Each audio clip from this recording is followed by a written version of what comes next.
Hi everyone. Amazon నుంచి ఇంకో parcel వచ్చేసింది కదండి. సో అన్బాక్స్ చేసేసి చూసేద్దాము. యాక్చువల్లీ నేను ఇలాంటి మాప్ హాస్పిటల్స్లో చూస్తాను. సో నాకేమనిపిస్తుందంటే, ఇప్పుడు మనం మామూలుగా బ్రూమ్ స్టిక్తోని స్వీప్ చేస్తాం కదా. సో అప్పుడు డస్ట్ అటు ఇటు ఫుల్ ఎగురుతూ ఉంటుంది. సో ఐ థాట్ ఓకే, అది ఒకసారి కొని ట్రై చేద్దాము, వర్కౌట్ అవుతుందా లేదా అన్నట్టు అనిపించింది అనమాట. సో బేసికలీ నాకేంటంటే ఎక్కువ డీప్గా ఉంగాల్సిన అవసరం ఉండదు. అండ్ సోఫాల కింద, బెడ్స్ కింద ఈజీగా వెళ్ళదు మన నార్మల్ చీపురు కట్టలు. సో ఇదైతే కొంచెం ఈజీగా పోతుంది అని అనిపించింది. సో ఫస్ట్లీ నాకేంటంటే ఒక్కటే రాడ్ ఉంది ఏంటి చిన్నది, చాలా చిన్నగా వచ్చింది అని చెప్పేసి కొంచెం ప్యానిక్ అవుతుండే అనమాట. అండ్ లోపల ఏదో ఉంది, బట్ నాకు అది తీయడం వస్తలేదు. సో దెన్ నేను మా తమ్ముడు మా బాబుది హెల్ప్ తీసుకున్నా. మా బాబు వచ్చి కొంచెం హెల్ప్ చేస్తే నేను తీసాను అనమాట అది.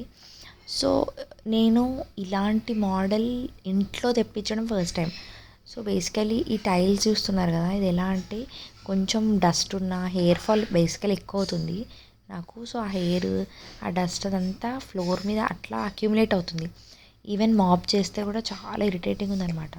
సో అందుకే ఇది ఆర్డర్ చేశాను అమెజాన్లో. చాలా రోజులు చూసి ఆర్డర్ చేశాను. సో దీనికి ఏంటంటే ఈ రాడ్ ఫిక్స్ చేయొచ్చు. So again I was checking, చాలా చిన్నగా వచ్చింది ఏంటని.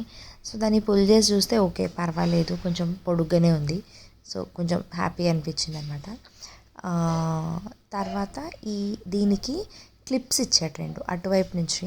సో అవి తీస్తే ఆ మైక్రోఫైబర్ క్లాత్ అనేది తీసేయచ్చు, కంప్లీట్గా తీసేసి పెట్టచ్చు. మళ్ళీ మనకి కావాలంటే మైక్రోఫైబర్ క్లాతే కాకుండా ఇంట్లో ఏదన్నా వేరే కాటన్ క్లాత్ కూడా చేయొచ్చు. మాప్ కూడా చేయొచ్చు అంట బేసికల్లీ. మాప్ కావాలంటే మాప్, స్వీప్ అంటే స్వీప్. నేను స్వీపర్ కోసమే తెచ్చాను. తర్వాత ఈ క్లాత్ ఏదైతే ఉందో దాన్ని మనము మషిన్లో వేసేయచ్చు అనమాట. సో నాకు చాలా ఏంటంటే యూనిక్గా అనిపించింది. అంటే ఇంట్లో తేవడం మాత్రం this is the first time.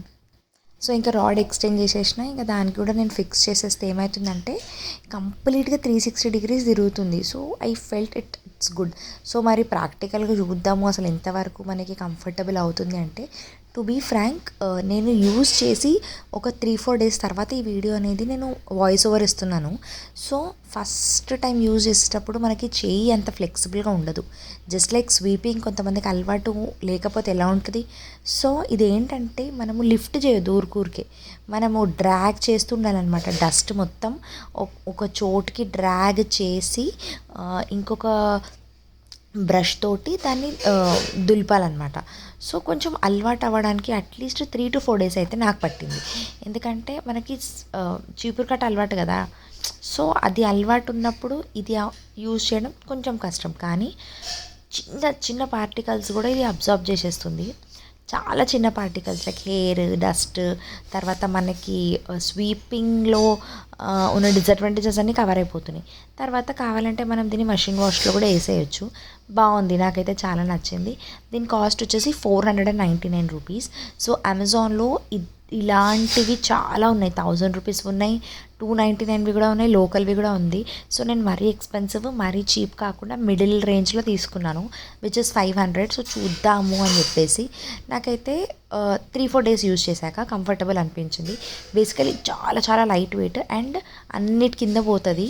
And మషిన్కి వేసేయచ్చు, తర్వాత క్లాత్ తీసేసి మెషిన్కి వేసేయచ్చు అనమాట.